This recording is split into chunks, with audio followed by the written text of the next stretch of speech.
Division चलना है हमने, वो है दून और द्वार वैली रीजन। दून और द्वार वैली रीजन। अब आप यहां पर पहले एक डायग्राम देखो। जैसे मैंने ये शिवालिक के पहाड़ बनाए, तो उसके बाद आता है, जैसे ये हो गया शिवालिक, ठीक है, और ये हो गया लेसर हिमालय। आपके आसपास, क्योंकि आप लोग उसी रीजन में हो, तो यहां पर एक एग्जांपल देता हूं। यहां पर समझ लो ये हो गया मसूरी। मसूरी पता है ना, ठीक है। ये है शिवालिक। शिवालिक यहां पर पीछे कौन सी पहाड़ी ले लेते हैं, आईएसबीटी, मोहांड की पहाड़ियां, जहां से आईएसबीटी से वो जंगल वाला रास्ता जाता है ना दिल्ली विल्ली के लिए, जिसके ऊपर एलिवेटेड कॉरिडोर बन रहा है, वो पहाड़ी आपकी क्या है, शिवालिक है। अब इसके बीच में क्या है, देहरादून है या नहीं है, देहरादून, ठीक है। जब कोई पहाड़ का उठा हुआ हिस्सा होता है तो ये तो पीक होता है ना, और जो इसका ये धसा वाला हिस्सा होता है ये क्या होता है, वैली। तो पहाड़ों में तो ये बहुत कॉमन है, आप कहीं भी पहाड़ बनाते हो ऐसे ऐसे बनाते हो ना, तो पहाड़ उठा हुआ हिस्सा पहाड़ होता है, लेकिन जो नीचे वाला हिस्सा होता है उसको वैली कहते हैं। अब इस वैली वाले रीजन की बात करते हैं। ये इसलिए बात करना है क्योंकि उत्तराखंड में ये वैली रीजन बहुत ज्यादा इंपॉर्टेंट है। इसके पीछे रीजन क्या है कि शिवालिक्स और लेसर हिमालय के बीच में एक बहुत ही वाइड वैली है, ठीक है, चौड़ी वैली है। इस चौड़ी वैली में सबसे ज्यादा पॉपुलेशन डेंसिटी वाले एरियाज है उत्तराखंड के, जहां सबसे ज्यादा लोग रहते हैं। तो ये एरिया ऐसा क्या है, इस एरिया की खासियत कि उत्तराखंड का हर कोई आदमी यहां रहना चाह रहा है। Why everybody wants to live in उत्तर Dehradun, why everybody wants to live in Kotdwar, why everybody wants to live in Haldwani. जो पहाड़ों से जिधर जिधर से पहाड़ में से उत्तराखंड पलायन कर सकते, वो इन्हीं 3 अड्डों पे क्यों रहना चाह रहा है। पॉपुलेशन डेंसिटी यहां इतनी ज्यादा क्यों, इस एरिया को समझना पड़ेगा, ठीक है। तो एक पहले एक ओवरव्यू मैं आपको बता रहा हूं, let's try to understand it this way. जैसे मैंने बोला ये है शिवालिक्स, ये क्या जा रहा है, शिवालिक, दिस इज शिवालिक पहाड़ है ये वाला एरिया। और उसके बाद हमारे कौन से पहाड़ पड़ जाते हैं, लेसर हिमालय बहुत सारे हैं ऐसे, ठीक है। तो ये कौन सा एरिया हो गया मेरा, लेसर हिमालय, ठीक है। अब आप इसके बीच में ये जो एरियाज देख रहे हैं आपको ऐसे ऐसे, इन शिवालिक्स और लेसर हिमालय के बीच में जो चौड़ाई है इसको विड्थ बोलूंगा मैं। इस एरिया को मैं क्या बोलूंगा, विड्थ, और इस एरिया को मैं क्या बोलूंगा, लेंथ, ठीक है। तो ऐसे में नहीं है ये वैली चौड़ी, ऐसे लंबी नहीं है ये वैली पैरेलल जाती है शिवालिक्स और लेसर हिमालय के। जैसे लेसर हिमालय के पहाड़ ऐसे ऐसे जाते रहेंगे ना, शिवालिक के पहाड़ भी ऐसे ऐसे वेस्ट टू ईस्ट जाते रहेंगे ना, तो ये वैली की जो लंबाई है वो ऐसे है, लंबे लंबी वैलीज है। आप देहरादून देख लो, उधर से ऐसे जा रहा है ना सीधा ऋषिकेश तक, ऐसे जा रहा है ना ये पट्टी। आप देहरादून का मैप देखोगे, ये कैसी लंबी सी पट्टी दिखेगी आपको ऊपर से। ऐसी लंबी पट्टी जैसी जगहों को बोलते हैं इलोंगेटेड वैली। क्या बोलते हैं, यहां पर मैंने कहीं पर वर्ड यूज करा है, नहीं यूज करा है मैंने, वो इलोंगेटेड तो जनरल टर्म है ना, इलोंगेटेड वैल्यू। और इसको टेक्निकली ज्योग्राफी में कहते हैं लॉन्गिट्यूडिनल वैली, लंबी वैली। लॉन्गिट्यूडिनल का मतलब क्या होता है, लंबी वैलीज, ठीक है, लंबी, और इसके साथ साथ हॉरिजॉन्टल। हॉरिजॉन्टल कैसे, ऐसे सीधी लाइन जैसी। So long elongated longitudinal horizontal valleys, ये कैरेक्टरिस्टिक्स है इन वैलीज का, ये याद रखना आपने, टेक्निकल कीवर्ड समझ में आ रहा है, ये लंबी वैली क्यों, ठीक है। तो पहले थोड़ा सा इसकी लोकेशन से रिलेटेड पढ़ लेते हैं। This is located between the Shivaliks in the south. Shivaliks ये वैली जो दून वैली है इसके साउथ में होगा, और नॉर्थ में इसके कौन क्या होंगे, लेसर हिमालय। नॉर्थ में क्या है, लेसर हिमालय, साउथ में क्या है, शिवालिक्स है।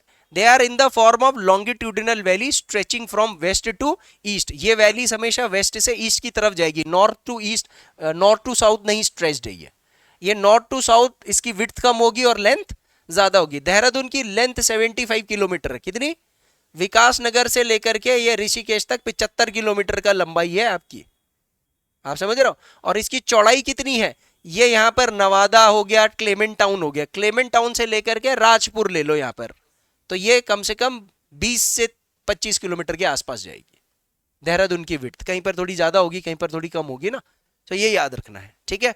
So they are mostly located in 2-3-4 districts. कहाँ कहाँ पर आपको ये जो दून और द्वार वाली वैली मिलेगी? एक तो देहरादून खुद है, एक हरिद्वार हो गया, पौड़ी, पौड़ी में कौन सा वाला एरिया मिलेगा? कोटद्वार वाला एरिया मिलेगा, और अल्मोड़ा। इन जगहों पर आपको शिवालिक्स और लेसर हिमालय के बीच में एक डिप्रेस्ड एरिया मिलेगा, धसा हुआ एरिया मिलेगा, जहां पर गड्ढा है, वैली है। लेकिन इन वैली की खासियत क्या है? लंबी चौड़ी घाटियां हैं। जनरली पहाड़ों में वैली लंबी चौड़ी नहीं होती है, संकरी होती है, नैरो होती है, जहां से खाली नदी गुजर पाए उतना ही तो रास्ता होगा। बट ये खासियत इंडिया में सिर्फ यहीं पर है कि बड़ी बड़ी नदियों के बीच में चौड़ी चौड़ी घाटियां हैं, ठीक है, क्लियर है। ये घाटी बनी हुई है गंगा और उसकी ट्रिब्यूटरीज जब यहां से गुजरी होंगी उनकी सेडिमेंटेशन की वजह से। तो अभी तो ये आप मैंने लोकेशन के कैरेक्टरिस्टिक बताए हैं, थोड़ा सा और आगे चले। मैंने 4-5 बातें बतानी, देखो इसमें दून और द्वार में पहले तो लोकेशनिंग देख लेते हैं डिस्ट्रिक्ट के हिसाब से, उसके बाद इसके कैरेक्टरिस्टिक्स देखेंगे कैसे बना, लेंथ विड्थ ये सब देख लेंगे। उसके बाद दून क्या होता है, द्वार, इसमें भी डिफरेंस है थोड़ा सा। तो दून कहाँ क्या का मतलब क्या होता है और द्वार का मतलब क्या होता है, और फिर दून के पर्टिकुलर एग्जांपल्स और द्वार के पर्टिकुलर एग्जांपल्स, वो फिर मैप पे प्लॉटिंग भी करेंगे। कुछ कुछ एक आध नहीं भी मिलेंगे पर नाम के लिए तो याद करना है। और उसके बाद तब इस एरिया का क्लाइमेट याद रखना है, क्योंकि यहाँ पर ऐसा क्या है कि ज्यादा से ज्यादा लोग देहरादून आ रहे हैं, सब देहरादून आ रहे हैं ना। क्यों आ रहे हैं देहरादून सब लोग पहाड़ों से? इधर वाले जो जितने भी हमारे मतलब गढ़वाल साइड के लोग हैं, गढ़वाल का आदमी देहरादून, ठीक है, और कुमाऊं का आदमी हल्द्वानी। यही है पलायन की स्टोरी। गढ़वाल का आदमी देहरादून क्यों आ रहा है? पढ़ाई करने के लिए आ रहा होगा,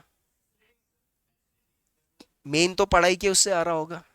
पर मैं आपको एक चीज बता दूं देहरादून के बारे में, एक्चुअल में पहाड़ का आदमी जिस पढ़ाई का सोच के बैठ रहा है कि यहां पर अच्छी है, देहरादून एजुकेशन हब है, तो Dehradun graduation higher education hub नहीं है। Probably Dehradun education hub India में बोर्डिंग स्कूल के लिए जाना जाता है, सिर्फ बोर्डिंग स्कूल के पॉइंट ऑफ व्यू से। जो दून स्कूल, वेलेम्स, वुडस्टॉक, ये जो पुराने पुराने जो स्कूल्स हैं ना, वो जो जहां बड़े बड़े लोग, उसकी वजह से देहरादून एजुकेशन हब माना गया है। बाकी के स्कूल तो सब जगह एक जैसे ही हैं, सब जगह के, और कॉलेज भी सब जगह के एक जैसे ही हैं। बट हमारी एक थॉट प्रोसेस बन गई है। सो सर, आप देहरादून इसलिए आ रहे हो क्योंकि आप पहाड़ कोई चढ़ना नहीं चाहता है, आपदाएं वहां पर इतनी ज्यादा आ रही हैं, फिर नौकरियां नहीं है, पढ़ लिख करके जाएं कहां पर, काम नहीं है। So you are also coming to this area, और रहना भी उत्तराखंड में है, वो यहां से बाहर भी नहीं जाना है, थोड़ा मैदानी हिस्सा, तो that is why you are coming. आगे चलता हूं। Sir, what are the characteristics of this Doon and Dwar region? ये रहा दून वैली। सबसे पहले तो सर ये flat shaped horizontal and vast longitudinal valley है। वैली जनरली कैसा होता है, ये पहाड़ तो इसके अंदर ये ऐसे होता है, स्लोपी होता है। लेकिन अगर मैं सोचो, एक पिक्चर मैंने ये बनाई और एक पिक्चर मैंने ऐसे बना दी, तो अब आप देख रहे हो दो पहाड़ के बीच में एक अच्छा खासा एरिया है और इसमें फ्लैटनेस भी है। तो ऐसे एरिया में थोड़ा सा ह्यूमन हैबिटेशन जो है वो अच्छे से रहता है। इसलिए भी रहता है क्योंकि इधर की ठंडी हवा, इधर की ठंडी हवा, दो ठंडी ठंडी इलाकों के बीच में होगा, तो एवरेज मॉडरेट टेम्परेचर होगा, ना एक्सट्रीम हॉट ना एक्सट्रीम कोल्ड। यहाँ जितने भी फौज वाले लोग हैं पहले, वो यहाँ पर आकर के क्यों रुक जाते थे?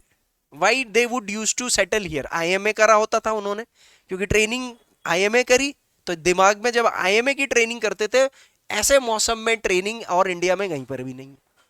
तो उनका एक सपना होता था कि रिटायरमेंट के बाद देहरादून में ही घर बनाना है। अब इसको रिटायरमेंट सिटी बोला करते थे, आज की डेट में ये रिटायरमेंट सिटी तो नहीं रह गया ना, अब ये पलायन की सिटी है, बस माइग्रेशन की सिटी है। अब इसका क्लाइमेट व्लाइमेट सब चेंज हो रहा है ना, नहीं तो पहले देहरादून में पंखे भी नहीं लगते थे, इतना मॉडरेट टेम्परेचर रहता था। ये इधर राजपुर एरिया में पूरा बर्फ पड़ती थी सर्दियों के अंदर। सर कैसे बना ये Dehradun area? This is formed by the deposition of heavy sedimentation by the Ganga and it's tributaries. तो जो नदियां यहाँ से देखो, कितनी सारी नदियां, ये बिंदाल नदी है, रिस्पना नदी है, ठीक है, सोंग नदी है, तीन इंपॉर्टेंट नदियां हैं ना देहरादून से जो गुजरती है। एक होगी आपकी बिंदाल नदी, एक होगी आपकी रिस्पना नदी और एक होगी आपकी सोंग नदी। 3 नदियां हैं। ये 3 नदियां फर्दर जाकर के गंगा में मिल जाती हैं। ये तीनों गंगा की ट्रिब्यूटरी हैं। आगे मैं आपको बताऊंगा, चप्पा चप्पा चप्पा इन नदियों को ले जाऊंगा। इनके जिस जमाने में ये आई होंगी हिमालयों से, तो बहुत सारा सेडिमेंट लेकर के आई और यहां जमा कर दी। एवरेज एलिवेशन दून वैलीज का कितना है? 350 से लेकर के 750 मीटर। आप लोग कभी ऋषिकेश से इधर आए हो? इधर आए हो ना? आपने देखा होगा ऋषिकेश हाइट में नीचे है, और जैसे आप देहरादून आते हो तो ये हाइट में थोड़ा सा ऊपर है। ठीक है, देहरादून की एवरेज एलिवेशन 600 मीटर है सी लेवल से।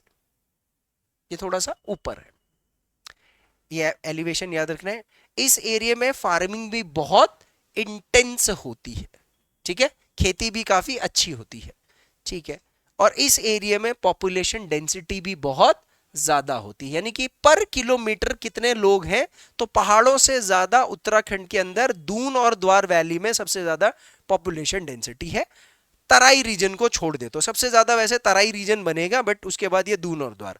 तो जैसे आप देख लीजिए हरिद्वार, अगर ये मैंने सिर्फ एक ओवरव्यू दिया है कि हरिद्वार, ये उधम सिंह नगर, देहरादून, इसका मैंने एक 2021 का सेंसस शेयर किया बस। आगे जब डेमोग्राफी पढ़ेंगे उत्तराखंड की, तो उसमें सारे 11 जिलों की वो पढ़नी है हमने पॉपुलेशन डेंसिटी। ये 2011 की है, और मैं आपको बता रहा हूं 2011 से अभी बहुत बड़ा चेंज हो चुका है पॉपुलेशन डेंसिटी में उत्तराखंड की। फिर भी देखते हैं सबसे ज्यादा पॉपुलेशन डेंसिटी कौन से डिस्ट्रिक्ट में? हरिद्वार में कितने लोग रहते हैं? 800 लोग, 801 पर्सन पर किलोमीटर, यानी 1 किलोमीटर के स्क्वायर एरिया के अंदर 801 लोग रह रहे हैं। ठीक है, उधम सिंह नगर सेकंड नंबर पर है 649 पर्सन पर किलोमीटर स्क्वायर, और देहरादून तीसरे पर है 549 पर्सन पर। सर अब अगर मैं देहरादून निकालूंगा ना सर, देहरादून का 1000 से ज्यादा निकल जाएगा। एवरेज 1000 लोगों से ज्यादा आएगा पर किलोमीटर स्क्वायर में। बट क्योंकि पेपर के लिए हमें सेंसस 2011 ही पढ़ना है, अभी भी वो, अभी जो एनटी का पेपर हुआ था याद है ना, उसमें 4-5 क्वेश्चन थे ना सेंसस से रिलेटेड। ये लोअर पीसीएस हुआ था, मैंने आपके साथ पेपर डिस्कस करा था, तो आप देखो सेंसस वही पूछेगा पीछे। तो एक ओवरव्यू के लिए है कि जो ये आपका जो दून और द्वार वाला रीजन होता है, यहाँ पर पॉपुलेशन डेंसिटी बहुत ज्यादा होती है। क्लियर है? इसके बाद सर इसको दून क्यों कहते हैं, इसको द्वार क्यों कहते हैं, इसके द्वार कल खुलेंगे।